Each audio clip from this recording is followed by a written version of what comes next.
श्रीराम जयाच्या जनी जन्म नामार्थ झाला, जयाने सदा वास नामात केला, जयाच्या मुखी सर्वदा नाम कीर्ती, नमस्कार त्या ब्रह्म चैतन्य मूर्ती.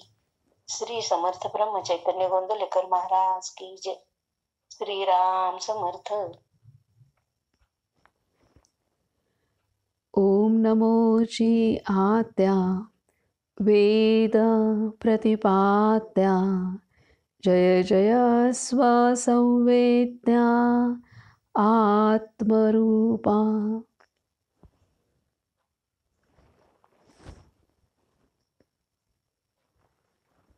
सर्वांना नमस्कार. काल आपणाला बाबांनी महाराज गोंदवल्यामध्ये असताना ज्या घटना घडल्या त्या अनेक घटना आपणाला बाबांनी सांगितल्या आणि प्रत्येक घटनांच्या मागे एक एक तत्व महाराजांनी साधकांना शिकवलेलं आहे. अगदी बताशा घोडा आणि गंगू नावाची गाय यांचं महाराजांवरती किती निस्सीम प्रेम होतं हे बाबांनी आपणाला खूप सुंदर शब्दांमध्ये मांडलेलं आहे. मूक जनावरसुद्धा त्यांच्यामध्ये सुद्धा महाराजांनी भगवत प्रेम अनुभवलं आणि त्यांनासुद्धा महाराजांनी ते प्रेम दिलेलं आहे. आणि कितीही महाराज व्यस्त असले तरीसुद्धा महाराज बताशा घोडा आणि गंगू गाईला महाराज वेळ देत होते. आपल्या व्यस्त आणि सर्व साधकांच्या गराड्यात राहूनसुद्धा आणि आपल्या साधनेत राहूनसुद्धा महाराज ह्या मूक जनावरांनासुद्धा विशेष वेळ देत होते आणि त्यामुळेच त्यांना महाराजांचा इतका लळा लागला होता. त्यानंतर आपण पाहिलं की महाराजांची दूरवरची मावशी जी महाराजांना लहानपणापासूनच साधू समजत होती, ती मावशी ज्यावेळी तिचं वय झालं त्यावेळेला महाराजांनी तिला गोंदवलेमध्येच ठेवून घेतलेलं आहे.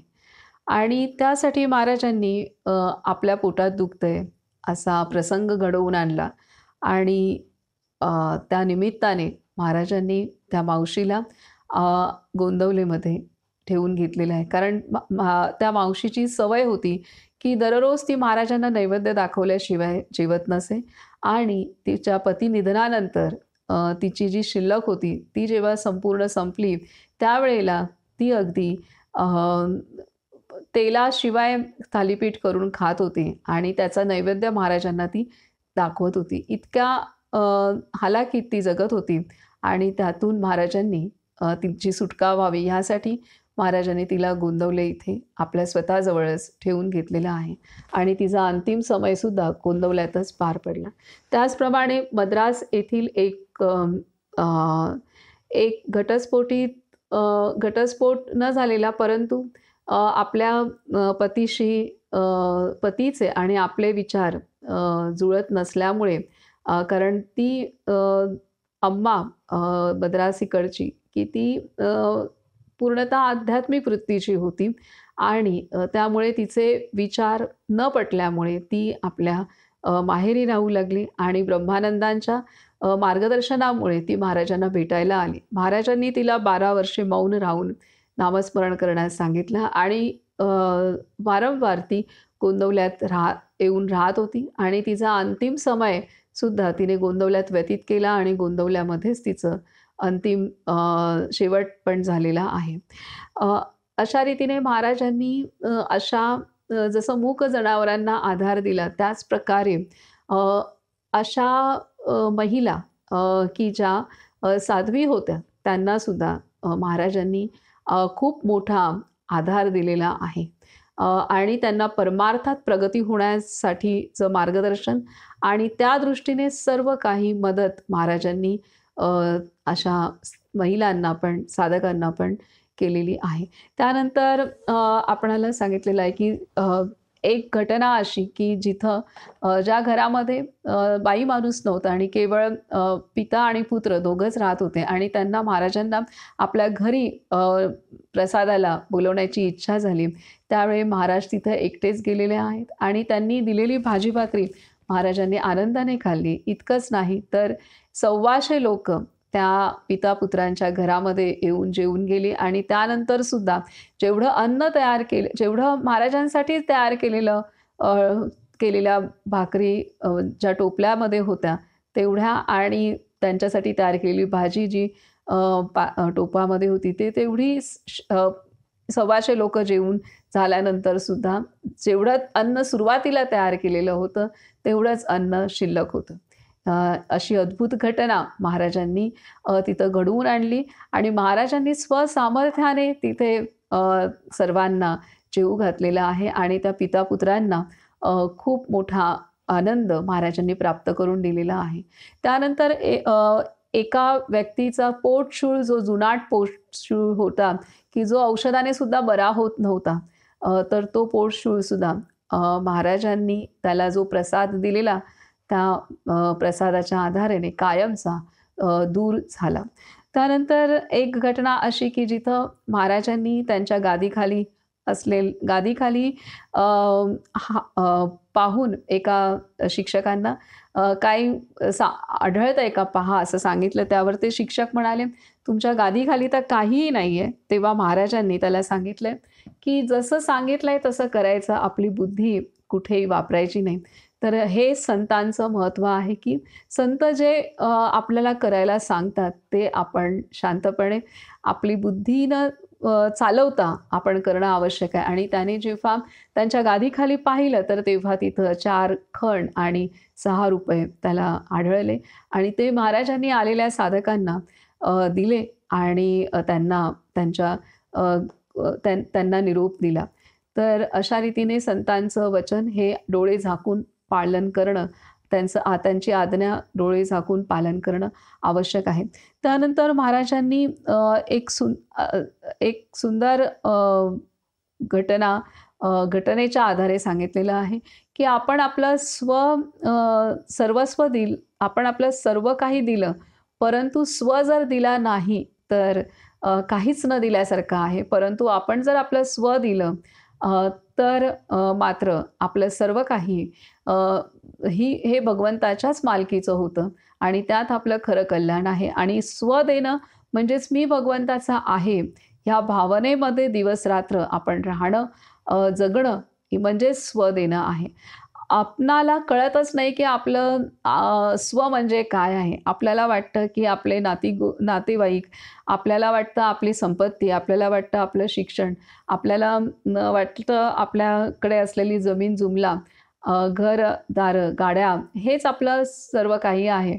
परंतु हे सर्व काही इथेच ठेवलं जाणारं आहे. आपलं स्व म्हणजे आपला जो प्राण आहे, तो प्राण म्हणजे आपला स्व आहे आणि तो आपण देणं आवश्यक आहे. आणि ते एका घटनेच्या आधारे महाराजांनी आपणाला सांगितलेल्या एका साधकाच्या घटनेच्या आधारे की त्याने आपलं सर्व संपत्ती महाराजांच्या नावे केली होती आणि त्यांच्या मुलाची सुद्धा त्यासाठी संमती होती. परंतु महाराजांनी अत्यंत प्रांजळपणे त्या मुलाला सांगितलं त्यांच्या की हे तर सर्व रामाचंच आहे, तर त्यासाठी असा कागदाचा व्यवहार करण्याची काही आवश्यकता नाही. हा कागद तू तुझ्याकडेच ठेव आणि हे सर्व रामाचंच आहे ह्या भावनेने तू तुझा संसार कर, म्हणजे हे सर्व काही मला पोचल्यासारखं आहे. असा निस्पृह संत कुठे भेटू शकेल जगाच्या पाठीवरती. तर असे फार विरळे संत असतात की ज्याला आपले साधक सर्व संपत्ती देऊ करतात तरीसुद्धा त्यातला एकही कवडी ते स्वीकारत नाहीत. तर असे हे महाराज त्यांनी आपल्या स्वतःच्या प्रत्यक्ष आचरणाच्या द्वारे ते दाखवलं आहे. आणि ह्याच साधकाला त्यांच्या अंतिम समयी जेव्हा ते प्रचंड आजारी पडले तेव्हा त्यांनी त्याला सांगितलेलं आहे की तुझं आत्तापर्यंत तू सर्व काही दिलं, परंतु स्व द्यायचा राहिला होता. आणि साधकाच्या ते लक्षात आलं आणि त्यानंतर महाराजांनी त्याला त्या दुखण्यातनं बरं केलं आणि त्यानंतर 1.5 ते 2 वर्षामध्ये त्याचा अंतिम समय जेव्हा जवळ आला तेव्हा तो महाराजांना म्हणाला, "मी आता अत्यंत समाधानी आहे आणि माझं नाम आतमध्ये चालू आहे आणि मी आता समाधानात निरोप घेत आहे." त्यावरती महाराज सांगतायत की एखाद्या तीर्थक्षेत्राच्या स्थानी 12 वर्ष राहून सुद्धा तपश्चर्या केल्यानंतर जे फळ प्राप्त होतं तेच फळ ह्या साधकाने प्राप्त केलेलं होतं. एवढं त्याचं महाराजांनी त्याच्या अंतिम समयामध्ये महाराजांनी त्याच्याकडून तेवढं साधन करून घेतलं होतं. ज्या वेळेला त्याने खऱ्या अर्थाने स्वसमर्पित केला होता त्यावेळेला त्याच्यावरती खऱ्या अर्थाने गुरुकृपा झाली होती. तर आणि कमी कालावधीमध्ये महाराजांनी त्याला ती अवस्था प्राप्त करून देण्यास मदत केली होती. तर अशा पद्धतीने काल आपण घटना पाहिल्या. अजून एक महत्त्वाची घटना की आपणाला जर खरंच प्रगती करायची असेल तर आपलं दातृत्व आपण वाढवणं आवश्यक आहे आणि जो पंत असतो तो संत बनू शकतो. म्हणजे दातृत्वासाठी असं जरूर नाही की आपल्याकडे खूप काही साधन संपत्ती असली पाहिजे. आपल्याकडे जे काही आहे त्यातील आपण त्यातील आपण दान करून सुद्धा आपण आपलं मन विशाल करू शकतो. ह्यासाठी त्यांनी रामदासी साधकाचं उदाहरण महाराजांनी सांगितलंय. महाराज जेव्हा त्याच्याकडे भिक्षा मागण्यासाठी गेले त्यावेळेला त्याला जेवढी भिक्षा आली होती त्या दिवशी तेवढी सर्व त्यांनी महाराजांच्या झोळीत दिली आणि त्या दिवसभर मात्र तो उपाशी राहणार होता. तर असा हा भिक्षेकरी सुद्धा पंत बनू शकतो, दानशूर बनू शकतो आणि असा जो दानशूर बनतो तो संत बनतो. हे महाराजांनी सांगितलेलं आहे आणि महाराज सांगतायत की जरूर नाही की आपल्याकडे आहे तेवढं सर्व द्यावं, परंतु आपल्या संसारासाठी प्रपंचासाठी जरूर राखावं, परंतु वेळ पडली तर सर्व काही देण्याची दानत सुद्धा आपल्यामध्ये असली पाहिजे. हाही संदेश महाराजांनी दिला. अशा रीतीने अत्यंत बारकावे जीवनातील महाराजांनी या घटनांच्या आधारे प्रत्यक्षरित्या आपल्या साधकांना शिकवलं आणि बाबांनी ते अत्यंत सुंदर शब्दांमध्ये आपल्या हृदयाला भिडतील आणि आपल्यामध्ये हे संस्कार रुजतील अशा शब्दांमध्ये ते सर्वांसाठी लिहून ठेवलेलं आहे. हे आपल्यावरती सर्वांवरती ह्या विश्वावरती केलेले बाबांचे उपकार आहेत. महाराजांचे जितके उपकार आहेत तितकेच बाबा बेलसरे यांनी हे जे टिप्पणी करून ठेवलेली आहे हे त्यांचे सुद्धा तितकेच उपकार सर्वांवरती झालेले आहेत. आज आता आपण पुढील वाचन सुरू करूया. आता पुढची अत्यंत सुंदर घटना आहे. पुढचा मुद्दा आहे श्री महाराजांनी अंतकाली दर्शन दिले. श्री महाराजांनी अंतकाली दर्शन दिले. कराडला आबाजी पंत नावाचे एक गृहस्थ होते. रजिस्ट्रेशन खात्यामध्ये त्यांनी बरीच वर्षे नोकरी केली. त्यांना मुलगा नव्हता, फक्त मुलीच होत्या. सर्व मुलींची लग्ने झाली. फक्त धाकटी विठाबाई फारच लहान असल्याने तिचं लग्न होऊ शकले नाही. पण आबांनी लवकर पेन्शन घेतले व उरलेला काल भगवंताच्या उपासनेत घालविण्याचा निश्चय केला. त्यांनी हा निश्चय केला खरा, पण उपासना म्हणजे काय, ती कशी करावयाची असते, भगवंताचा व आपला संबंध कशा प्रकारचा आहे, आत्मनिवेदन कसे करावे इत्यादी प्रश्न त्यांना गोंधळात टाकीत व त्यांची चित्तवृत्ती द्विधा होऊन जाई. म्हणून खरा परमार्थ सांगणारा कोणी योग्य मार्गदर्शक आपल्याला मिळेल काय, या विवंचनेमध्ये आबा होते. मनाच्या अशा अवस्थेमध्ये ते श्री समर्थांची प्रार्थना करीत आणि आपल्याला मार्गदर्शन करण्याची त्यांना विनंती करीत. असे दिवस चालले असता एके दिवशी एक वृद्ध रामदासी भिक्षेसाठी त्यांच्याकडे आले. त्यांना घरात बोलावून आबांनी त्यांचा सत्कार केला आणि परमार्थ कसा करावा हे आपण मला सांगाल काय, असा प्रश्न विचारला. रामदासी बुवांनी लगेच उत्तर दिले, ते सांगण्यासाठीच मी तुमच्याकडे आलो. गोंदवल्यास श्री महाराजांच्याकडे तुम्ही जा, म्हणजे तुमचे सर्व प्रश्न सुटून तुमचे खरे समाधान होईल. असे सांगून ते लगेच निघून गेले. आबांनी श्री महाराजांचे नाव ऐकलेले होतेच. 1-2 दिवसांनी ते सहकुटुंब गोंदवल्यास आले. ते आले त्यावेळी श्री महाराज शेतातून काम करून येऊन हातपाय मातीने भरलेले असे स्नानाची वाट पाहत उभे होते. श्री महाराजांना पाहिल्याबरोबर आबांच्या मनाचे एकदम अतोनात समाधान झाले आणि प्रेमाने त्यांच्या डोळ्यांत अश्रू आले. दुसऱ्या दिवसापासून रोज सकाळी श्री महाराज निरूपण सांगण्यासाठी बसू लागले. मंदिरातील बहुतेक सर्व स्त्री पुरुष निरूपण ऐकण्यासाठी बसत. त्यांच्यामध्ये आबा देखील मुकाट्याने एका बाजूला बसून मनापासून ऐकत. पहिल्या दिवशी भगवंत म्हणजे काय व आपला आणि त्याचा संबंध काय आहे या विषयावर निरूपण झाले. आबांना वाटले की आपल्याला जो विषय हवा होता तो सहजच निघाला असेल. श्री महाराजांनी निरूपणात जे विवेचन केले त्याच्यावर त्यांच्या मनामध्ये अनेक शंका उत्पन्न झाल्या, परंतु गोंदवल्यास ते अगदी नवीन असल्याने त्यांना आपल्या मनातले विचार कोणाजवळ बोलून दाखवता येईनात. मग श्री महाराजांना सांगण्याचे दूरच राहिले. दुसरे दिवशी निरूपणाला प्रारंभ करताना श्री महाराज बोलले, काल जो विषय झाला त्याच्यावर माझ्याच मनामध्ये नंतर काही शंका आल्या. आता इथे सांगतायत की गोंदवल्यास ते अगदी नवीन असल्याने त्यांना आपल्या मनातले विचार कोणाजवळ बोलून दाखवता येईनात. मग श्री महाराजांना सांगण्याचे दूरच राहिले. दुसरे दिवशी निरूपणाला प्रारंभ करताना श्री महाराज बोलले, काल जो विषय झाला त्याच्यावर माझ्याच मनामध्ये नंतर काही शंका आल्या, त्यांचीच आज उत्तरे देऊ. असे बोलून त्यांनी आबांची एक एक शंका मांडली आणि तिचे उत्तर दिले. लागोपाठ 4 दिवस हा प्रकार चालला. आबांच्या मनामध्ये ज्या ज्या शंका होत्या त्या सर्व समाधानकारक रीतीने सुटल्या. 5व्या दिवशी भक्तीमध्ये भगवंताच्या प्रेमाचा परिपोष कसा होतो आणि ती भक्ती नामाने कशी साधते याचे वर्णन श्री महाराजांनी सुरू केले. सर्व मंडळी अगदी रंगून गेली होती. इतक्यात आबांना आपला भाव अनावर होऊन ते मध्येच उठले आणि सद्गतीत होऊन त्यांनी श्री महाराजांना साष्टांग नमस्कार घातला. श्री महाराजांनी त्यांना उचलून पोटाशी धरले आणि शांत केले. तेव्हा आबा म्हणाले, महाराज, मी आज धन्य झालो. माझ्या सर्व शंका फिटल्या. पण माझी एक शंका आहे, माझ्या अंतकाली असेच आपले दर्शन होईल काय? श्री महाराजांनी तत्काळ उत्तर दिले, आबा, तुम्हाला दर्शन होईल इतकेच नव्हे तर त्याची साक्ष इतरांना देखील पटेल. काय सांगतायत की महाराजांनी लगेच उत्तर दिलं, तात्काळ उत्तर दिले, आबा, तुम्हाला दर्शन होईल इतकेच नव्हे तर त्याची साक्ष इतरांना देखील पटेल. काही दिवस लोटल्यावर एके दिवशी श्री महाराजांनी त्यांना विचारले, आबा, भगवंताच्या नामात आहात ना? आबा बोलले, होय महाराज, पण माझ्या विठ्ठाबाईची मला काळजी वाटते. ती अजून लहान आहे. तिचे लग्न कसे होईल असे वाटते. यावर श्री महाराज लगेच म्हणाले, मी तिला दत्तक घेतो. आजपासून ती माझी मुलगी आहे असे समजा आणि तुम्ही अगदी निर्विकल्प मनाने नाम घ्या. त्याप्रमाणे विठाबाईला श्री महाराजांच्या पदरात घालून आबा प्रपंचाच्या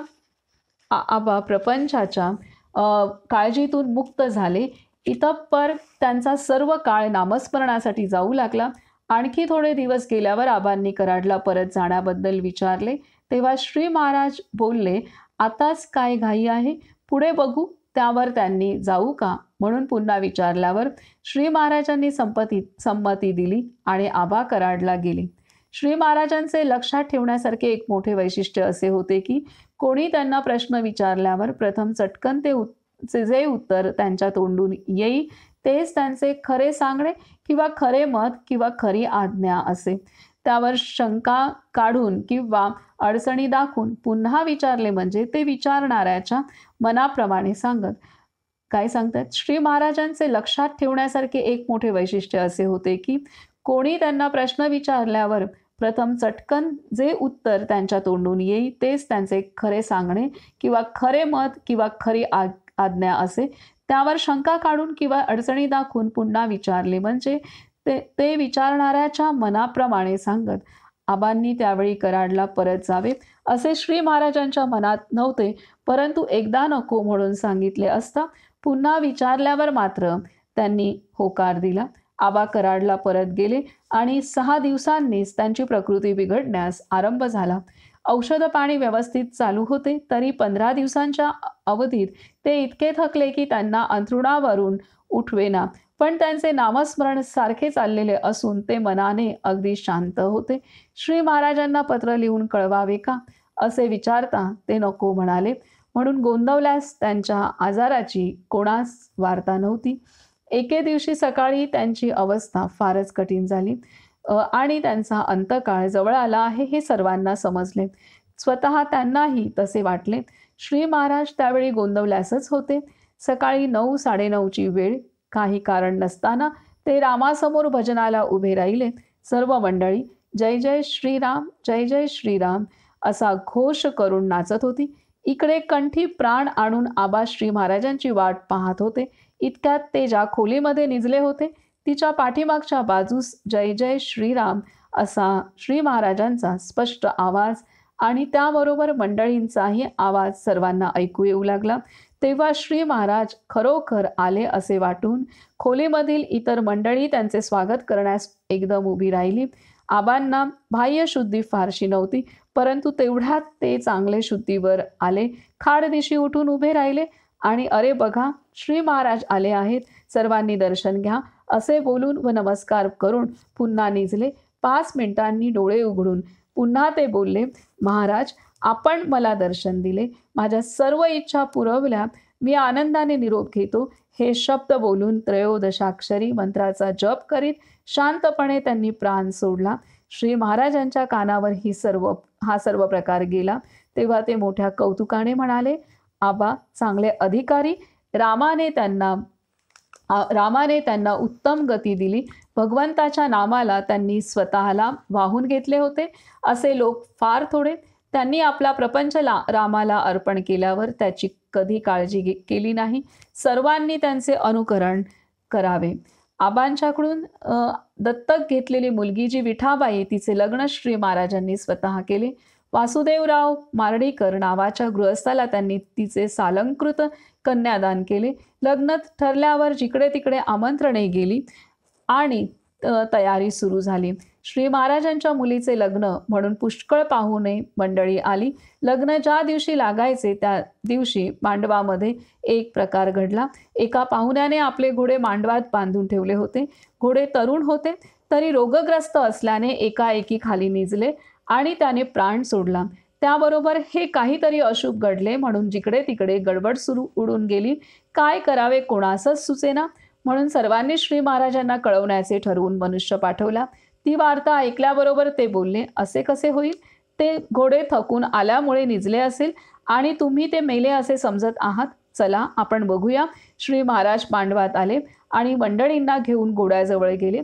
त्यांनी त्याच्या अंगावरून हात फिरवला आणि त्याला हाक मारून उठ असे म्हटल्याबरोबर ते घोडे ताडदिशी उभे राहून पहिल्यासारखे गवत खाऊ लागले. श्री महाराजांनी त्याच्या पाठीवर थाप मारून त्याला आनंदात राहा म्हणून सांगितले आणि त्याच्या पिण्याच्या पाण्यामध्ये रामाचे तीर्थ घालण्यास सुचवून आपण तेथून मंदिराकडे निघून गेले.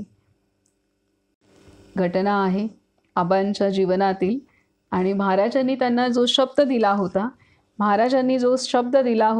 की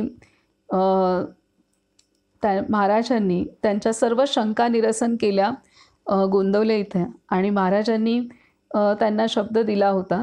त्यांनी महाराजांना विचारलं होतं, एक इच्छा महाराजांसमोर त्यांनी व्यक्त केली होती. ती इच्छा अशी की महाराज मी आज धन्य झालो, माझ्या सर्व शंका फिटल्या, पण माझी एक इच्छा आहे माझ्या अंतकाळी असेच आपले दर्शन होईल काय? श्री महाराजांनी तत्काळ उत्तर दिले, आबा तुम्हाला दर्शन होईल इतकेच नव्हे तर त्याची साक्ष इतरांना देखील पटेल. आबा तुम्हाला दर्शन होईल इतकेच नव्हे तर त्याची साक्ष इतरांना देखील पटेल. तर असे हे आबांनी ते लवकरच निवृत्त झाले आणि त्यांची एक मुलगी लग्नाची असताना देखील ते निवृत्त झाले आणि त्यांनी स्वतःला नामास वाहून घेतलं. आणि श्री महाराजांनी सुद्धा त्यांच्यावरती कृपादृष्टी केली की महाराजांनी त्यांना असं आश्वासन आणि खात्री दिली की त्यांच्या अंतकाळी ते असतील. मग नंतर तिथून गोंदवल्यातून ते निघताना त्यांना पुन्हा आपल्या घरी कराडला जायचं होतं. महाराजांची इच्छा होती की त्यांनी अजून तिथं राहावं, परंतु तरीसुद्धा त्यांनी पुन्हा जेव्हा आज्ञा विचारली की घरी जाऊ का, तर महाराजांनी आज्ञा दिली. तिथं गेल्यानंतर मात्र 8 दिवसातच ते आजारी पडले. पुढे 15 दिवसात ते अत्यंत त्यांची प्रकृती खालावली आणि त्यांची प्रकृती खालावली आहे हे त्यांनी महाराजांना कळवलं सुद्धा नव्हतं. तरी देखील जेव्हा त्यांचा अंतिम समय जवळ आला त्यावेळेची घटना आपण पुन्हा एकदा वाचूयात की सकाळी 9:30ची वेळ. आता इथे ते सांगतायत की गोंदवल्यास त्यांच्या आजाराची कोणास वार्ता नव्हती. एके दिवशी सकाळी त्यांची अवस्था फारच कठीण झाली आणि त्यांचा अंतकाळ जवळ आला आहे हे सर्वांना समजले. स्वतः त्यांनाही तसेच वाटले. श्री महाराज त्यावेळी गोंदवल्यासच होते. सकाळी 9:30ची वेळ. काही कारण नसताना ते रामासमोर भजनाला उभे राहिले. सर्व मंडळी जय जय श्रीराम, जय जय श्रीराम असा घोष करून नाचत होती. इकडे कंठी प्राण आणून आबा श्री महाराजांची वाट पाहत होते. इतक्यात ते ज्या खोलीमध्ये निजले होते तिच्या पाठीमागच्या बाजूस जय जय श्रीराम असा श्री महाराजांचा स्पष्ट आवाज आणि त्याबरोबर मंडळींचाही आवाज सर्वांना ऐकू येऊ लागला. तेव्हा श्री महाराज खरोखरच आले असे वाटून खोलीमधील इतर सर्व मंडळी त्यांचे स्वागत करण्यास एकदम उभी राहिली. आबांना बाह्य शुद्धी फारशी नव्हती, परंतु तेवढ्यात ते चांगले शुद्धीवर आले. खाडदिशी उठून उभे राहिले आणि अरे बघा श्री महाराज आले आहेत, सर्वांनी दर्शन घ्या असे बोलून व नमस्कार करून पुन्हा निजले. 5 मिनिटांनी डोळे उघडून पुन्हा ते बोलले, महाराज आपण मला दर्शन दिले, माझ्या सर्व इच्छा पुरवल्या, मी आनंदाने निरोप घेतो हे शब्द बोलून त्रयोदशाक्षरी मंत्राचा जप करीत शांतपणे त्यांनी प्राण सोडला. श्री महाराजांच्या कानावर हा सर्व प्रकार गेला तेव्हा ते मोठ्या कौतुकाने म्हणाले, आबा चांगले अधिकारी, रामाने त्यांना उत्तम गती दिली. भगवंताच्या नामाला त्यांनी स्वतःला वाहून घेतले होते असे लोक फार थोडे. त्यांनी आपला प्रपंच रामाला अर्पण केल्यावर त्याची कधी काळजी केली नाही. सर्वांनी त्यांचे अनुकरण करावे. तर ही घटना आबा हे कराडमध्ये त्यांचा अंतिम समय आलेला आहे आणि महाराज गोंदवले इथे भजन करत आहेत सर्व मंडळींसोबत. आणि कराडमध्ये आबांना महाराजांचा आवाज आणि त्याबरोबर सर्व मंडळींचा सुद्धा आवाज येतोय आणि महाराजांनी प्रत्यक्ष दर्शन आबांना दिले. आणि महाराजांचा आवाज ऐकल्यानंतर घरातील त्यांच्या मंडळीत सर्व लोकांनी सुद्धा महाराजांसाठी दरवाजा उघडलाय आणि आबांना महाराजांचं दर्शन झालंच आहे, परंतु उपस्थित असलेल्या तिथे आबांच्या सोबत जे पण मंडळी उपस्थित होते त्या सर्वांना महाराजांचं दर्शन झालेलं आहे. आणि नंतर आबांची प्राणज्योत मालवली हे आहे. आणि ही घटना गोंदवल्यात महाराजांना समजते आहे. आणि त्यावेळेला महाराज सांगतायत की आबा अत्यंत अधिकारी होते आणि त्यांनी एक निश्चय केलेला होता की सर्व काही त्यांनी भार आपल्या रामावर सोपवला होता आणि कशाचीही ते काळजी करत नव्हते.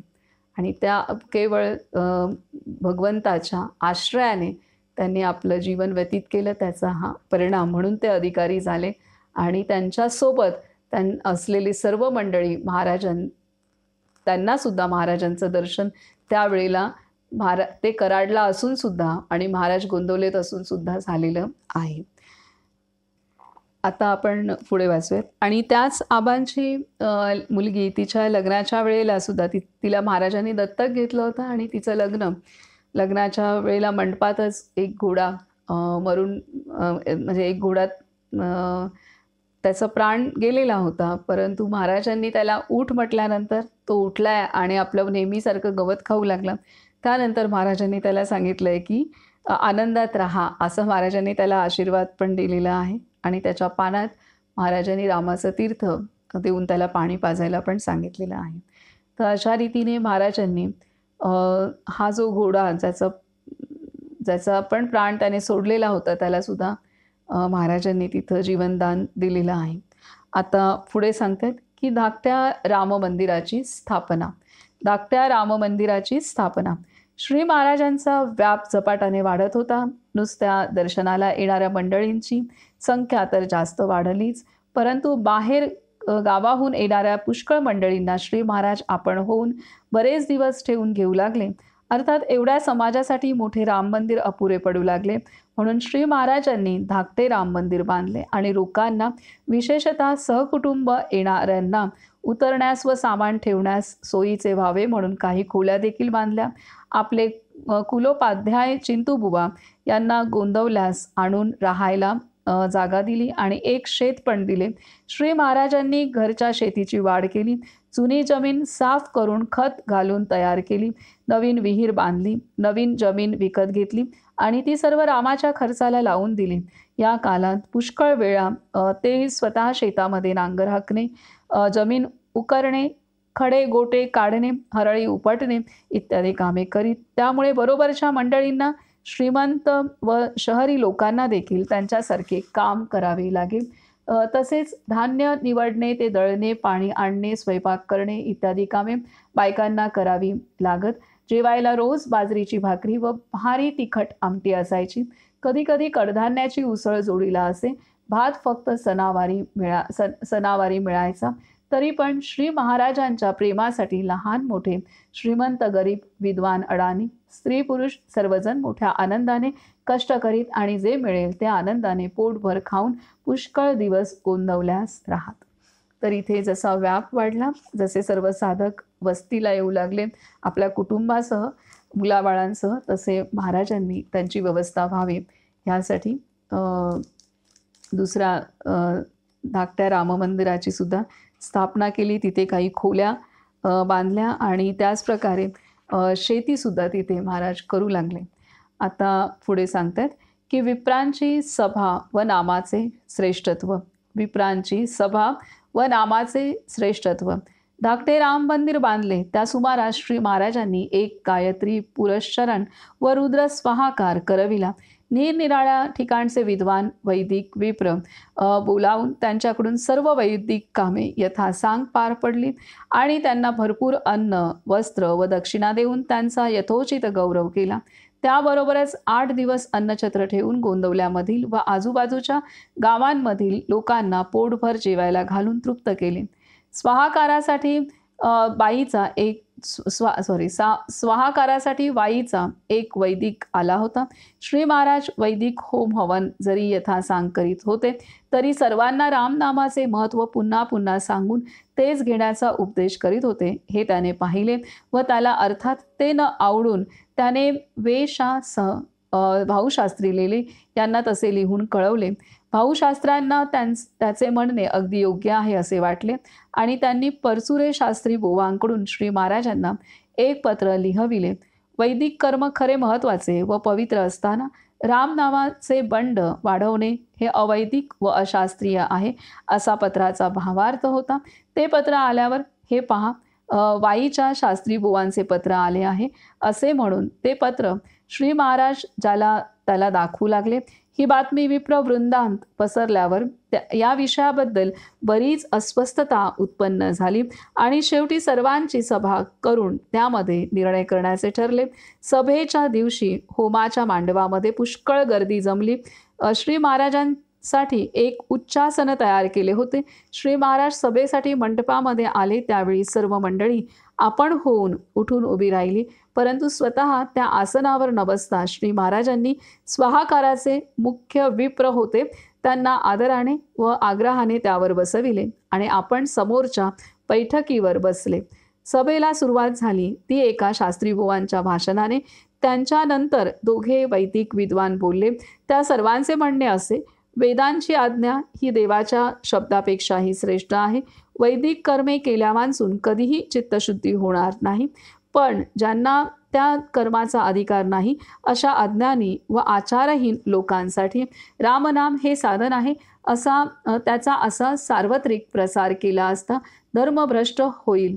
उत्तर देण्यास आरंभ करण्यापूर्वी श्री महाराजांनी सर्व विप्रवृंदाला साष्टांग नमस्कार घातला. त्यांचे भाषण जवळजवळ 35 मिनिटे झाले. त्यांच्या म्हणण्याचा सारांश असा, वेदांची आज्ञा मला शिरसावंद्य आहे. वैदिक कर्माने चित्तशुद्धी होते हेही मी मान्य करतो, परंतु ज्या भगवंताची प्राप्ती व्हावी म्हणून चित्तशुद्धी करायची त्या भगवंताचे अधिष्ठान जर वैदिक कर्मांना नसेल तर कर्ममार्गाचे पर्यवसान कर्मटपणामध्ये होते. शिवाय सध्याच्या काळी बाह्य परिस्थितीमध्ये फरक पडला म्हणून आणि लोकांच्या श्रद्धेमध्येही फरक पडला म्हणून वैदिक कर्मे जशी व्हायला हवीत तशी होत नाहीत. म्हणून आपण कर्ममार्गाने जात असता कर्माची पूर्तता होण्यास आज भगवंताच्या नामाची अत्यंत गरज आहे. कर्ममार्ग मनापासून करणाऱ्या माणसामध्ये नुसते कर्म करणे हेच सर्वस्व आहे अशी कर्मठपणाची भावना उत्पन्न होते आणि माझा आक्षेप त्याबद्दलच आहे. एरवी कर्ममार्गी माणसाच्या शिस्तीबद्दल व संयमाबद्दल मला आदरच आहे. एक रामनाम घेतले म्हणजे सर्व कर्मबंधने माफ होतात हा समज खरा नाही, परंतु कर्माने चित्त शुद्ध होत असता नामाने भगवंताच्या अस्तित्वाची जाणीव जागृत राहते. इतकेच नव्हे तर पूर्ण चित्त शुद्धी होऊन कर्म गळून गेल्यावर फक्त नामच शिल्लक राहते आणि आपण भगवंताशी एकरूप झालो की ते त्यामध्ये मुरून जाते. तर इथे आपण पुन्हा वाचू की महाराजांनी त्या सर्व जमलेले जे आहेत वैदिक पंडित, तर त्यांना महाराजांनी जवळजवळ 35 मिनिटं महाराजांचं भाषण चालू आहे आणि त्याचं सार असं आहे की वेदांची आज्ञा मला शिरसा वंद्य आहे. वैदिक कर्माने चित्तशुद्धी होते हेही मी मान्य करतो, परंतु ज्या भगवंताची प्राप्ती व्हावी म्हणून चित्तशुद्धी करायची त्या भगवंताचे अधिष्ठान जर वैदिक कर्मांना नसेल तर कर्ममार्गाचे पर्यवसान कर्मठपणामध्ये होते. शिवाय सध्याच्या काळी बाह्य परिस्थितीमध्ये फरक पडला म्हणून आणि लोकांच्या श्रद्धेमध्येही फरक पडला म्हणून वैदिक कर्म जशी व्हायला हवी तशी होत नाहीत. म्हणून आपण कर्ममार्गाने जात असता कर्माची पूर्तता होण्यास आज भगवंताच्या नामाची अत्यंत गरज आहे. कर्ममार्ग मनापासून करणाऱ्या माणसामध्ये नुसते कर्म करणे हेच सर्वस्व आहे अशी कर्मठपणाची भावना उत्पन्न होते आणि माझा आक्षेप त्याबद्दलच आहे. एरवी कर्ममार्गी माणसाच्या शिस्तीबद्दल व संयमाबद्दल मला आदरच आहे. एक रामनाम घेतले म्हणजे सर्व धर्मबंधने माफ होतात हा समज खरा नाही, परंतु कर्माने चित्त शुद्ध होत असता नामाने भगवंताच्या अस्तित्वाची जाणीव जागृत राहते. इतकेच नव्हे तर पूर्ण शुद्धी होऊन कर्म गळून गेल्यावर फक्त नामच शिल्लक राहते आणि आपण भगवंताशी एकरूप झालो की ते त्यामध्ये मुरून जाते. काय सांगतात? एक रामनाम घेतले म्हणजे सर्व धर्मबंधने माफ होतात हा समज खरा नाही, परंतु कर्माने चित्त शुद्ध होत असता नामाने भगवंताच्या अस्तित्वाची जाणीव जागृत राहते. इतकेच नव्हे तर पूर्ण चित्तशुद्धी होऊन कर्म गळून गेल्यावर फक्त नामच शिल्लक राहते आणि आपण भगवंताशी एकरूप झालो की ते त्यामध्ये मुरून जाते. श्री महाराजांच्या बोलण्यावर शंका कुशंका निघून बरीच भवती न भवती झाली. त्यामध्ये एक भटजी म्हणाले, अहो पण आधी हे लक्षात घ्या की राम हा शास्त्रीय मंत्रच नाही मुळी. भटजी हे बोलले मात्र आणि आतापर्यंत अत्यंत शांत राहून विप्रवृंदाचे सर्व प्रलाप व स्वतःची अवहेलना देखील मुकाटाने सोसणारे श्री महाराज एकदम उसळले आणि ओरडले, राम नाम हा नुसता मंत्रच आहे असे नव्हे तर तो सिद्ध मंत्र आहे. तो भगवंतापर्यंत नेतो नव्हे तो भगवंताला आपल्याकडे खेचून आणतो हा माझा प्रत्यक्ष अनुभव आहे. वाटेल त्याने नामाच्या या सामर्थ्याचे प्रत्यंतर पहावे. राम नाम देहबुद्धी जाळणारा अग्नी आहे. काय म्हणतायत की इथे श्री महाराजांच्या बोलण्यावर शंका कुशंका निघून बरीच भवती न भवती झाली. त्यामध्ये एक भटजी म्हणाले, अहो पण आधी हे लक्षात घ्या की राम हा शास्त्रीय मंत्रच नाही मुळी. भटजी हे बोलले मात्र आणि आतापर्यंत अत्यंत शांत राहून विप्रवृंदाचे सर्व प्रलाप व स्वतःची अवहेलना देखील मुकाटाने सोसणारे श्री महाराज एकदम उसळले आणि ओरडले, राम नाम हा नुसता मंत्रच आहे असे नव्हे तर तो सिद्ध मंत्र आहे. तो भगवंतापर्यंत नेतो नव्हे तो भगवंताला आपल्याकडे खेचून आणतो हा माझा प्रत्यक्ष अनुभव आहे. वाटेल त्याने नामाच्या या सामर्थ्याचे प्रत्यंतर पहावे. राम नाम देहबुद्धी जाळणारा अग्नी आहे. हे विस्तवाच्या ठिणग्यांप्रमाणे तेजस्वी शब्द जेव्हा श्री महाराजांच्या तोंडून बाहेर पडले तेव्हा सर्व सभा तटस्थ झाली. नामाच्या सामर्थ्याबद्दल शंका घेणे म्हणजे श्री महाराजांच्या हृदयावरच घाव घालण्यासारखे होते. म्हणून त्यांनी जन्मभर केलेली तपस्या, साधना, गुरुसेवा, रामभक्ती, विरक्ती आणि रामनामाची अनुरक्ती या सर्वांचे तेज त्यावेळी त्यांच्या चेहऱ्यावर झळकू लागले आणि ते फारच तेजस्वी दिसू लागले. शेवटी एका शास्त्री बुवांनी प्रश्न केला की राम नाम हा सिद्ध मंत्र कसा आहे हे आपण सांगा. श्री महाराज उत्तरादाखल म्हणाले, रामनाम हे ओंकाराचेच स्वरूप आहे. ते सर्व कर्माचा व साधनांचा प्राण आहे. श्री शंकरापासून ते श्री समर्थांच्या पर्यंत जे जे महासिद्ध होऊन गेले त्या सर्वांनी रामनाम कंठी धारण केले. रामनामाचा 3.5 कोटी जप जो करील त्याला त्याच्या देवतेचे अनुभव आल्याशिवाय राहणार नाही. रामनामाचा आधार घेऊन आपण सर्वांनी राम जोडावा. महाराज सांगतात की रामनाम हा सिद्ध मंत्र कसा आहे हे आपण सांगा, असा प्रश्न शास्त्री बुवांनी केला. श्री महाराज उत्तरादाखल म्हणाले, रामनाम हे ओंकाराचेच स्वरूप आहे. ते सर्व कर्मांचा व साधनांचा प्राण आहे. श्री शंकरापासून तो श्री समर्थांच्या पर्यंत जे जे महासिद्ध होऊन गेले त्या सर्वांनी रामनाम कंठी धारण केले. रामनामाचा 3.5 कोटी जप जो करील त्याला त्याच्या देवतेचा अनुभव आल्याशिवाय राहणार नाही. रामनामाचा आधार घेऊन आपण सर्वांनी राम जोडावा. स्वानुभवावर आधारलेल्या श्री महाराजांच्या या शब्दांचा त्या विप्रवृंदावर इतका परिणाम झाला की समारंभासाठी आलेल्या पुष्कळ वैदिक विप्रांनी श्री महाराजांच्याकडून राम नाम घेतले आणि जप करण्याचा निश्चय केला. तर अशा रीतीने हे मोठा प्रश्न हा सर्वच आजही सर्वच वैदिक कर्म करणाऱ्या पंडितांना असतो की जे यज्ञ यागादी केले जातात तेच सर्वश्रेष्ठ असं आहे. तर महाराज तर मग ते कर्म केल्यानंतर राम नाम घेण्याची आवश्यकता नाही असा ग्रह अनेकांचा असतो आणि असं मत असणाऱ्या सर्वांसाठीच महाराजांचं हे मार्गदर्शन अत्यंत मार्गदर्शक आहे.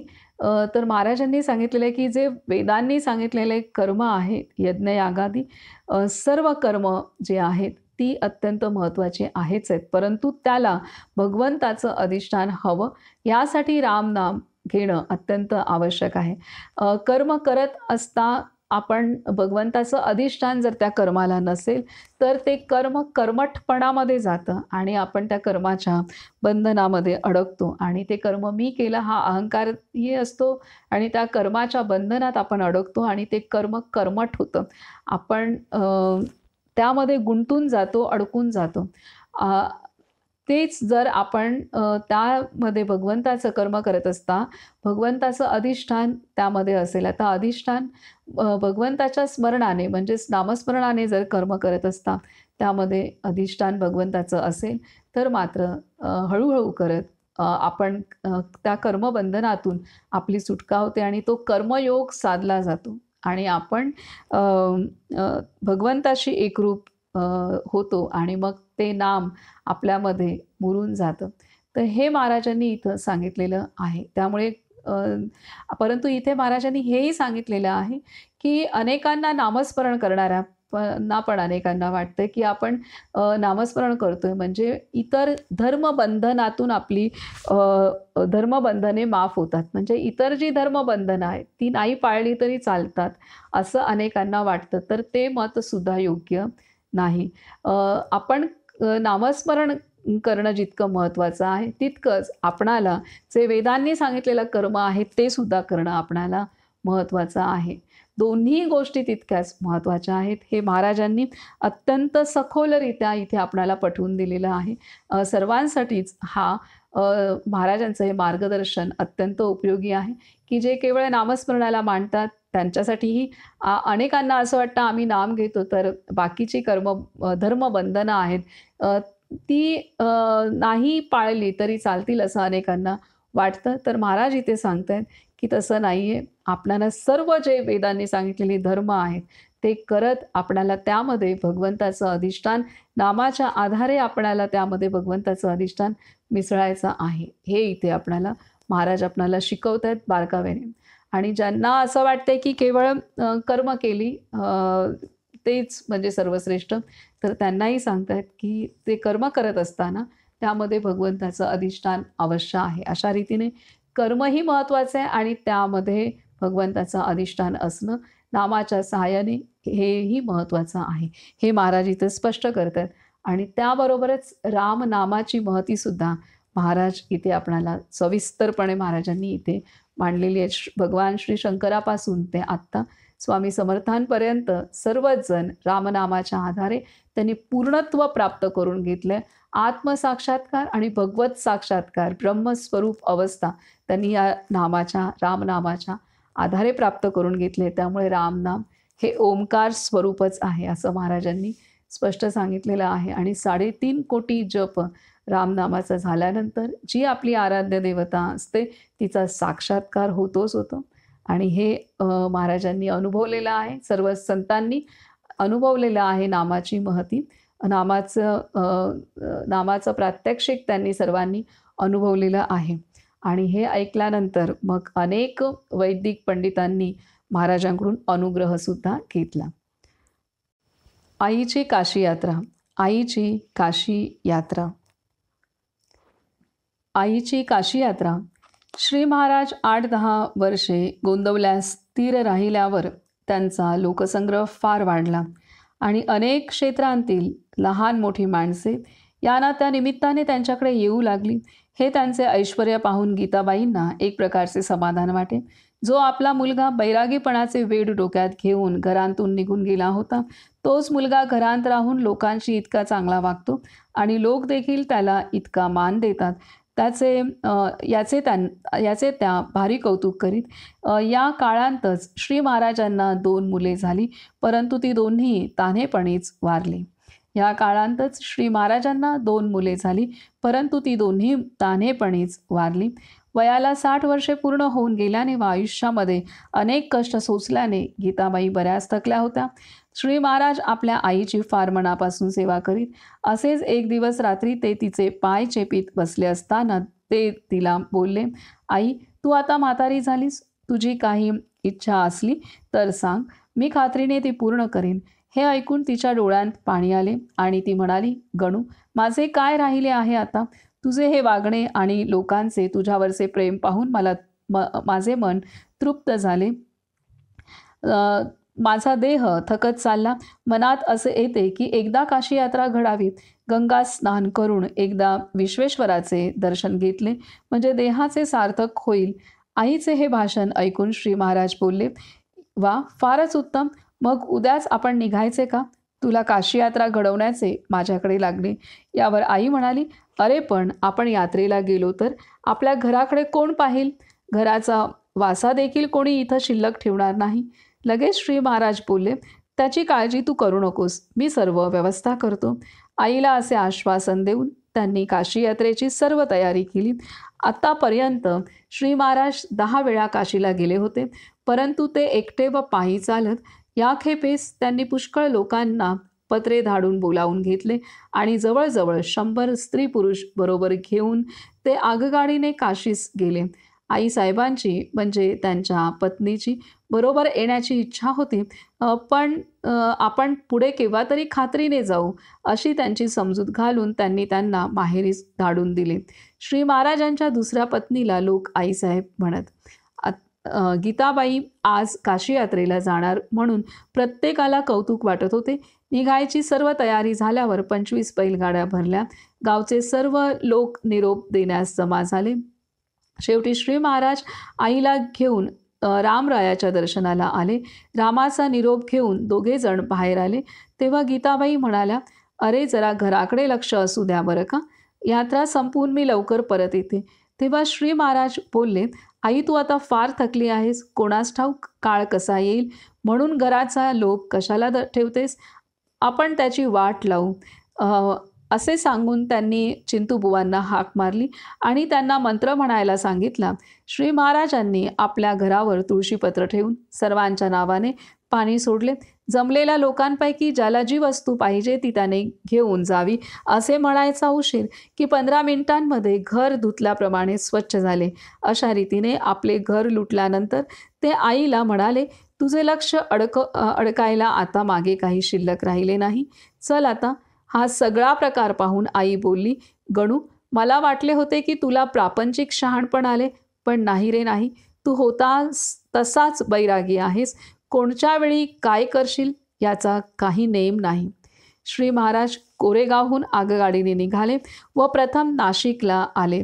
तेथे सर्वांनी गोदावरीचे स्नान करून रामाचे दर्शन घेतले आणि सर्वजण तेथून पुढे प्रयागला गेले. प्रयागमध्ये श्री महाराजांनी आईला त्रिवेणी संगमामध्ये स्नान घातले. तिला वेणी माधवाच्या चरणी घालून अक्षयवट दाखवला व तिच्या हातून पुष्कळ दानधर्म करविला. 3 रात्री तेथे राहून सर्वजण काशीला रवाना झाले. मसूरियादीन शिवमंगल नावाचा ब्राह्मण श्री महाराजांचा पंडा होता. हा फार श्रीमंत व वजनदार मनुष्य होता. काशीच्या राजाशी त्याचा स्नेह असून मोठमोठे सरकारी अधिकारी त्याला वश असत. त्याचे वार्षिक उत्पन्न 15 लाख रुपये असून प्रयाग, गया, हरिद्वार, जगन्नाथपुरी इत्यादी ठिकाणी त्याच्या पेढ्या होत्या. तो एखाद्या राजास शोभेल अशा थाटात राही. त्याच्या घरी 2 हत्ती होते. तो हत्तीवरून देवदर्शनाला जाई. त्याच्या घराण्यात पिशाचाची पीडा असल्याने त्याची संतती जगत नसे. ती पीडा श्री महाराजांच्या कृपेने दूर होऊन त्याची मुले जगली होती. तेव्हापासून तो त्यांना गुरुस्थानी मानित असे. प्रयागहून मसूरियादीनला पत्र टाकले असल्याने काशीच्या स्टेशनवर श्री महाराजांना उतरवून घेण्यासाठी तो स्वतः आला होता. श्री महाराजांचा मुक्काम भोसल्यांच्या गंगा महलामध्ये असून मसूरियादीनने त्यांची व्यवस्था एखाद्या संस्थानिकाला शोभेल अशी ठेवली होती. श्री महाराज तेथे जवळजवळ 1 महिनाभर राहिले. आईला रोज स्वतः उचलून गंगा स्नानासाठी ते घेऊन जात. घाटाच्या पायऱ्यांची चढ उतार तिला होत नसे म्हणून ते तिला एखाद्या लहान मुलाप्रमाणे हातावर नेत असत. स्नान झाल्यावर विश्वेश्वराच्या दर्शनाला जाताना वाटेतल्या प्रत्येक भिकाऱ्याला ती दान देई. देवाचे दर्शन झाल्यावर सगळेजण घरी परत यायचे. जेवण्यासाठी रोज नवे पक्वान्न होऊन ते आचांडाल सर्वांना सडळ हाताने वाढले जाई.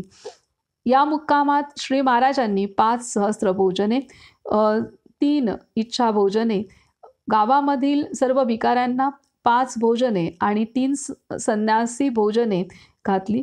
आईच्या हाताने वस्त्रे आणि पैसा किती दान दिला याला तर गणतीच नाही. याशिवाय अनेक शास्त्री, पंडित, वेदांती व विद्वान श्री महाराजांच्या दर्शनाला येऊन जायचे आणि त्यांच्याशी अनेक आध्यात्मिक विषयावर, विशेषतः नामाच्या सामर्थ्यावर वादविवाद चालायचा. मोठमोठे पंडित अगदी हिरिरीने वाद घालण्यासाठी येत, परंतु श्री महाराजांची प्रसन्न मूर्ती पाहून आणि लीनता आणि मधुर भाषा ऐकून ते त्यांना वश होत आणि त्यांचे म्हणणे मान्य करीत व चांगला पाहुणचार घेऊन आनंदाने परत जात. तर अशा रीतीने इथं श्री महाराज आता आईची इच्छा पूर्ण करण्यासाठी आईला काशीला घेऊन आलेले आहेत.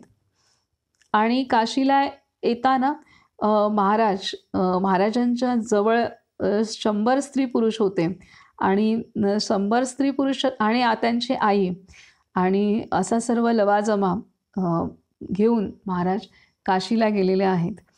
आणि जायच्या अगोदर महाराजांनी आईला आपल्या घरातील कोणत्याही वस्तूची काळजी लागू नये ह्यासाठी महाराजांनी तशी पण व्यवस्था केली की घरातील ज्या काही वस्तू आहेत, ज्यांना जे घेऊन जायचे ते त्यांनी घेऊन जावं. आणि असं म्हटल्यानंतर सर्व घर त्यांचं खाली झालेलं आहे. त्यामुळे आईला आता घराचे पाश कोणतेही राहिले नाहीत. आणि आपल्या पत्नीला सुद्धा महाराजांनी आश्वासन दिलं की तुला पुन्हा परत खात्रीने घेऊन जाईन, आता तू माहेरी जा. आणि असं करत पूर्णतः महाराजांनी केवळ आणि केवळ आईसाठी ही यात्रा त्यांनी केलेली आहे. आणि आईची सेवा पूर्ण रीतीने मनोभावे व्हावी यासाठी केवळ आईलाच घेऊन, आपल्या पत्नीलाही महाराजांनी सोबत ठेवलेलं नाही आहे, परंतु सोबत बाकी 100 मंडळी इतर गोंदवलेतील किंवा साधक मंडळी त्यांच्यासोबत आहे, परंतु पत्नीला त्यांनी घेतलेलं नाही आहे. ही किती विशेष महत्त्व लक्षात घेण्यासारखी गोष्ट आहे. आणि आईला घेऊन ते इथं आलेले आहेत. आणि आता पुढे सांगतायत की आता इथे कसं आईचे महाराज सेवा करत आहेत आणि तिच्याकडून सर्व काही तिला तृप्त करत आहेत अ, हे सांगतात की आणि महाराजांना इथं भेटायला अनेक लोक येत होती.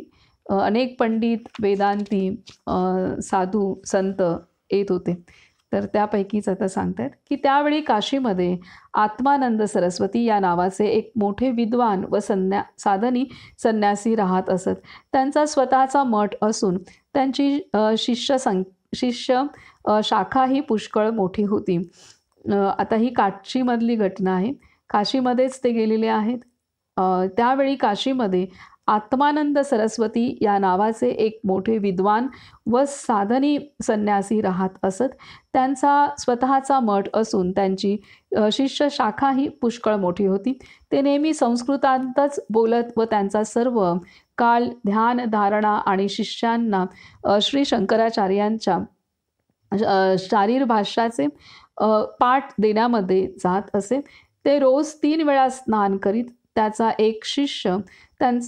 एक शिष्य श्री महाराजांना भेटण्यास आला आणि त्यांच्या सांगण्याप्रमाणे तो रामनामाचा जप करू लागला. स्वामी एक दिवस गंगेवरून स्नान करून येत असता आपल्या त्या शिष्याला माळ घेऊन जप करीत असलेला त्यांनी पाहिला. तू कशाचा जप करीत आहेस असे विचारता शिष्याने श्री महाराजांचे नाव सांगून सर्व हकीकत स्वामींना सांगितली. त्यांना ही गोष्ट आवडली नाही, परंतु वरून तसे न दाखवता मला त्यांच्याकडे घेऊन चल एवढेच बोलले. मनामध्ये हेतू असा की अगोदर न कळवता गेले असता श्री महाराजांचे खाजगी चरित्र आपणास दिसेल म्हणून त्यावरून त्यांची पारमार्थिक योग्यता आपणास ठरवता येईल. इकडे त्याच वेळी श्री महाराजांनी बाबू भट नावाच्या वैदिक विद्वानाला तातडीने बोलावणे पाठवले. हे बाबू भट दशग्रंथी असून हिंदी व संस्कृत भाषा त्यांच्या जिभेवर नाचत होत्या. सुमारे 2 वाजण्याचे सुमारास आनंद स्वामी, त्यांचा शिष्य आणि बाबू भट हे तिघेही बरोबरच गंगा महालामध्ये येऊन पोचले. आता इथे आत्मानंद स्वामी आणि त्यांचा शिष्य, ज्याने महाराजांकडून अनुग्रह घेतला होता तो शिष्य, आणि काशीचे हे आत्मानंद स्वामी हे गुरुशिष्य, आणि महाराजांनी बाबू भटांना बोलवलं होतं की ज्यांना हिंदी संस्कृत दोन्ही भाषा येतात, असे हे तिघं एकाच वेळेला महाराजांकडे आले. ते आले तेव्हा आईचे जेवण होऊन ती आंचवण्यास चौकात आली होती आणि श्री महाराज तिच्या हातावर पाणी घालीत होते. हे दृश्य पाहून स्वामींना आपल्या आईची आठवण झाली व त्यांच्या डोळ्यात अश्रू आले. श्री महाराजांच्या विषयी त्यांचा ग्रह एकदम चांगला झाला. 5 मिनिटांनी श्री महाराज आले व त्यांनी स्वामींना साष्टांग नमस्कार घातला. त्यांचा मोठा आदर करून त्यांना बसवले व काय आज्ञा आहे असे विचारले. श्री महाराजांची लीनवृत्ती आणि मातृदेवतावरील उत्कट भक्ती पाहून स्वामींचा राग पार विरून गेला. रामनामाचे महत्त्व काय आहे आणि आपल्याला त्याचा काय अनुभव आहे तो मला सांगा, असे त्यांनी श्री महाराजांना विचारले. नामाचे महत्त्व आणि ते संन्याशाला सांगावयाचे म्हटल्यावर श्री महाराज फारच प्रसन्नतेने बोलू लागले. बाबू भट मराठीचे संस्कृत भाषांतर करून स्वामींना सांगत, मधून स्वामी प्रश्न विचारित व श्री महाराज त्याला उत्तर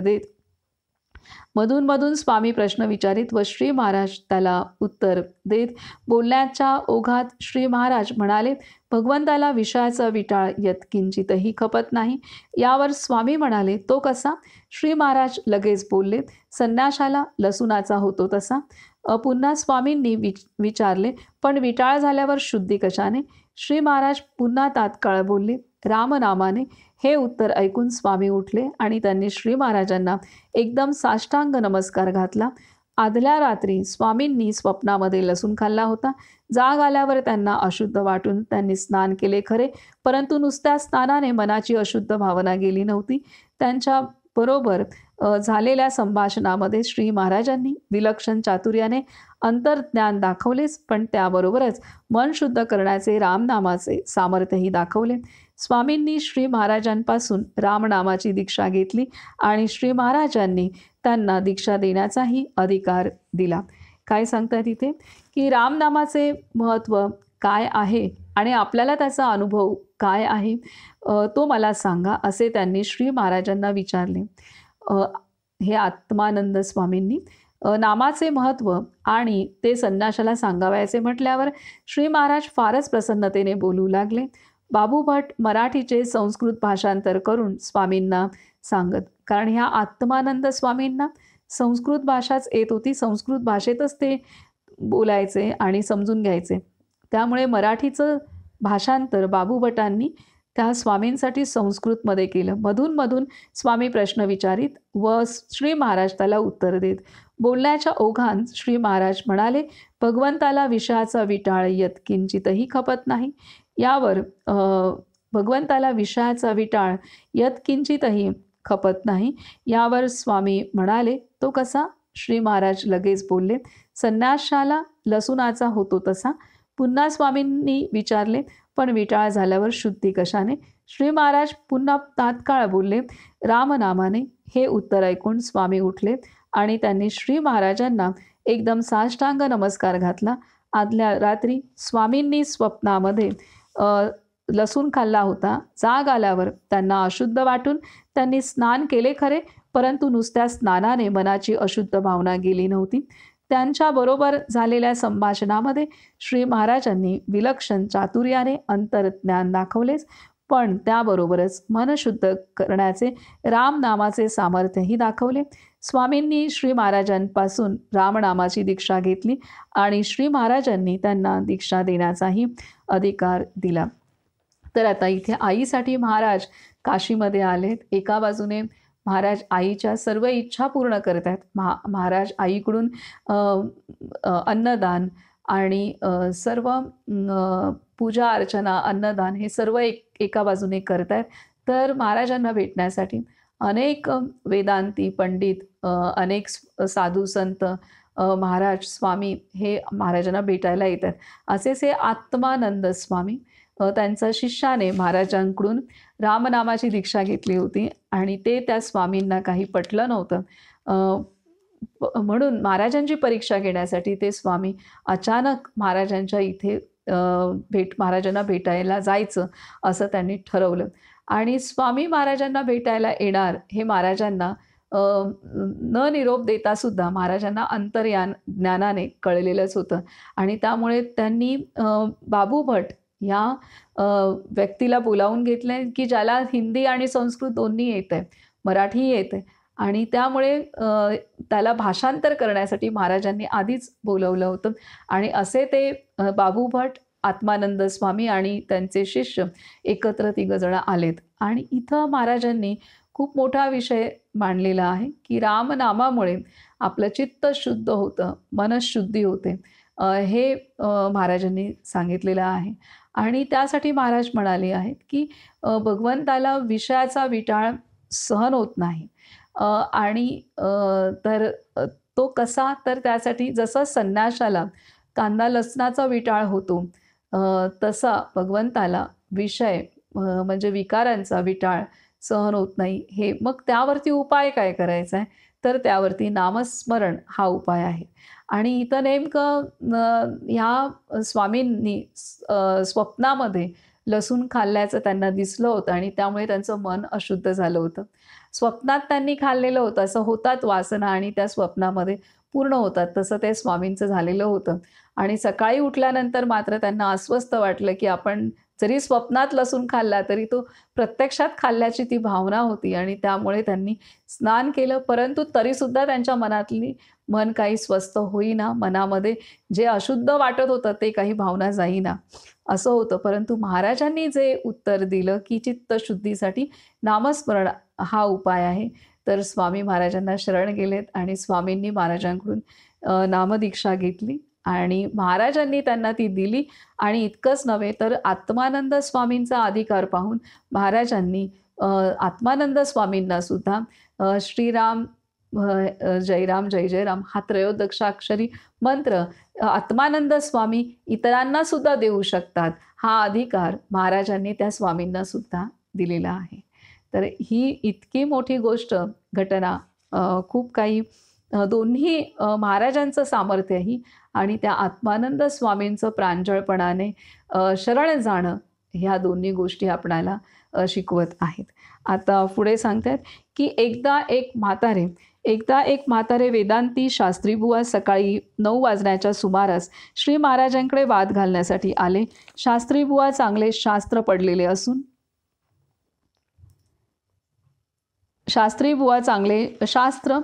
चांगले शास्त्र पडलेले असून फार कर्मठ होते. त्यांच्या घरी अग्निहोत्र असे.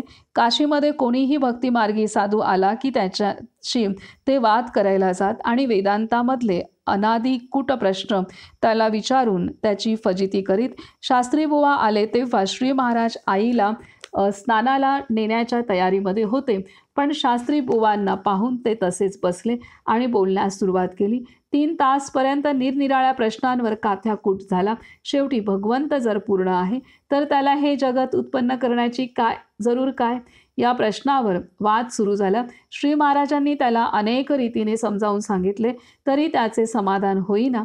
दुपारचे 12 वाजून गेल्यामुळे जेवण तयार झाले व मंडळी घाई करू लागली. त्यामुळे तो चिडला आणि श्री महाराजांना म्हणाला, काय वाटेल ते हो, माझे समाधान झाल्याशिवाय मी उठणार नाही. श्री महाराज म्हणाले, तुमचे समाधान केल्याशिवाय मी पण अन्न घेणार नाही. शास्त्रीबुवांनी आपला प्रश्न पुन्हा मांडला. भगवंत हा केवढा पुराण पुरुष आहे, मायेबरोबर त्याची लीला कशी? आता शास्त्रीबुवा पुन्हा प्रश्न विचारतात की भगवंत हा केवढा पुराण पुरुष आहे, म्हणजे किती जुना पुरुष आहे, पुराण पुरुष आहे, मायेबरोबर त्याची लीला कशी? त्यावर श्री महाराज चटकन बोलले, म्हाताऱ्या शास्त्रीबुवांची 4थ्या तरुण बायकोशी जशी. आता हे शब्द ऐकल्याबरोबर शास्त्रीबुवांचा चेहरा बघण्यासारखा झाला आणि मला समजले म्हणून त्यांनी लगेच आपला मुक्काम हलविला. आता शास्त्रीबुवांचा प्रश्न असा आहे की भगवंत हा केवढा पुराण पुरुष आहे, मायेबरोबर त्याची लीला कशी? मायेबरोबर भगवंत लीला कशी करतो हा प्रश्न आहे आणि किती जुना पुराण पुरुष आहे असं म्हणत आहे आणि मायेबरोबर त्याची लीला कशी आहे, मायेबरोबर त्याचा खेळ कसा चालला आहे हा प्रश्न विचारलाय. त्यावर श्री महाराज चटकन बोलले, म्हाताऱ्या शास्त्रीबुवांची 4थ्या तरुण बायकोशी जशी. हे शब्द ऐकल्याबरोबर शास्त्रीबुवांचा चेहरा बघण्यासारखा झाला आणि मला समजले म्हणून त्यांनी लगेच आपला मुक्काम हलविला. शास्त्रीबुवांना 4 बायका होत्या. त्या संदर्भातच आणि ते अंतर्ज्ञानाने महाराजांनी ओळखलंय. त्यामुळे शास्त्रीबुवांचंच उदाहरण देऊन त्यांनी भगवंताच्या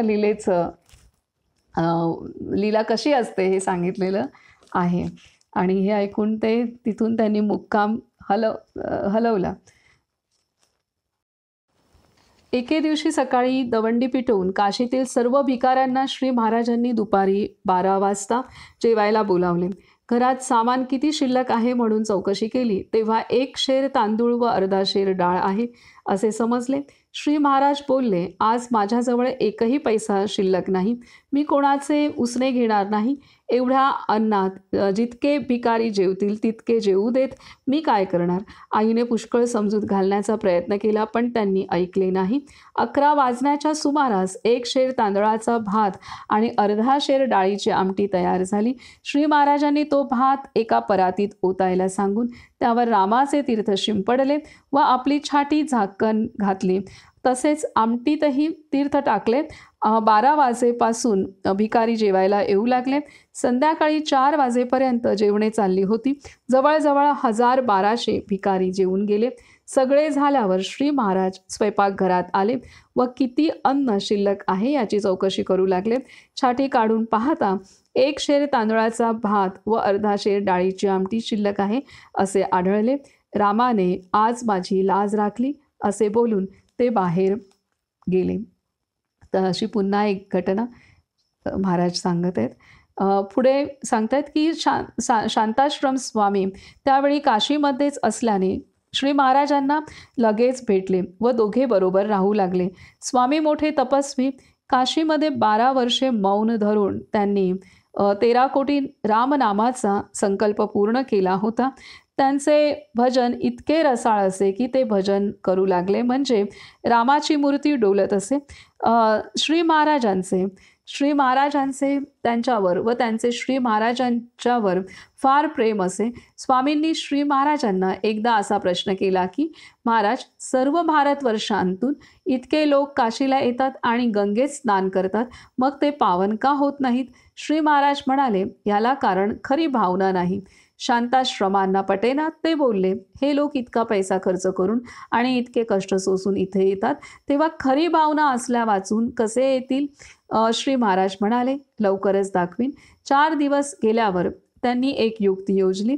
शांताश्रमांच्या हातापायाला चिंध्या गुंडाळून त्यांना महारोग्याचे रूप दिले आणि ज्या ठिकाणी पुष्कळ लोक गंगेत स्नानाला उतरत होते अशा घाटावर त्यांना नेऊन बसवले. श्री महाराज स्वतः वैराग्याचा वेश करून त्यांच्या बाजूला उभे राहिले. स्नान करून जाणारे यात्रेकरून कोणी पैसा कोणी आना समोर टाकून जात. काही वेळाने बरीच मंडळी जमली. तेव्हा श्री महाराजांनी बोलण्यास आरंभ केला. ते म्हणाले, लोक हो ऐका, हा महारोगी माझा भाऊ आहे.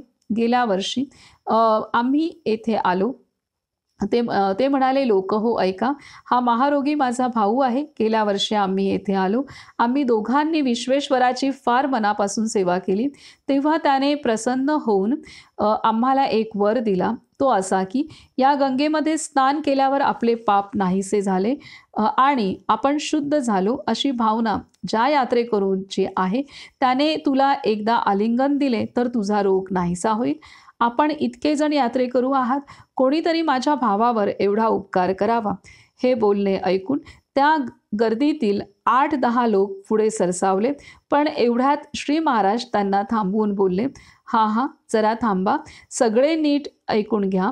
विश्वेश्वराने पुढे असेही सांगितले की जो यात्रेकरू याला आलिंगन देईल त्याला तो रोग लागेल, पण त्याने पुन्हा गंगेत स्नान केले म्हणजे त्याची भावना शुद्ध असल्यामुळे त्याचाही रोग नाहीसा होईल. असे सांगितल्याबरोबर पुढे आलेलेच नव्हे तर इतर सर्वजण देखील मागच्या पावलीच परत पसार झाले.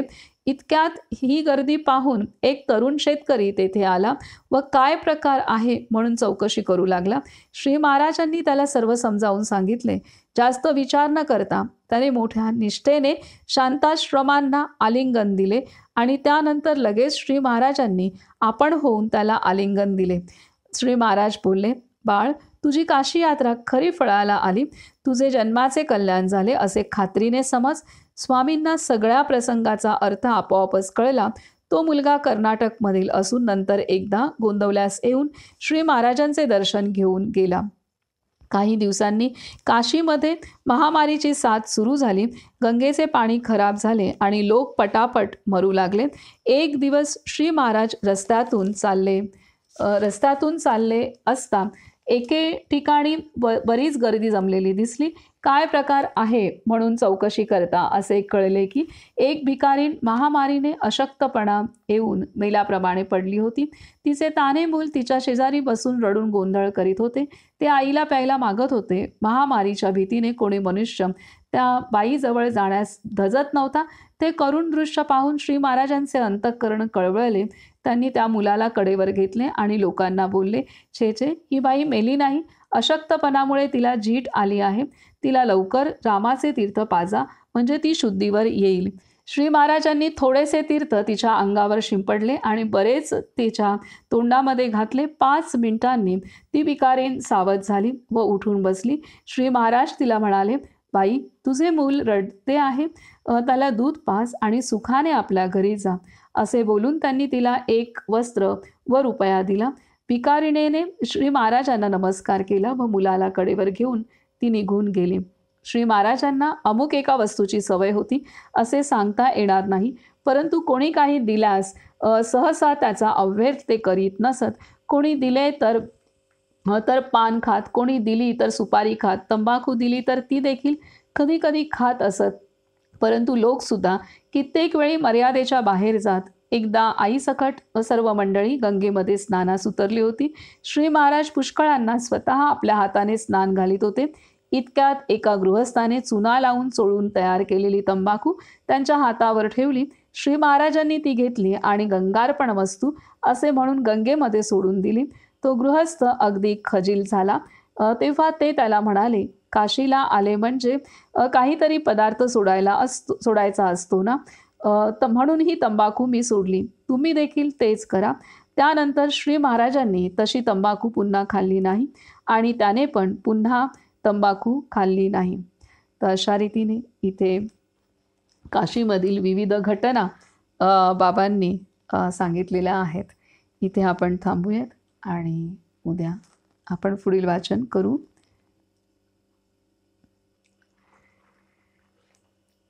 श्रीराम जय राम जय जय राम.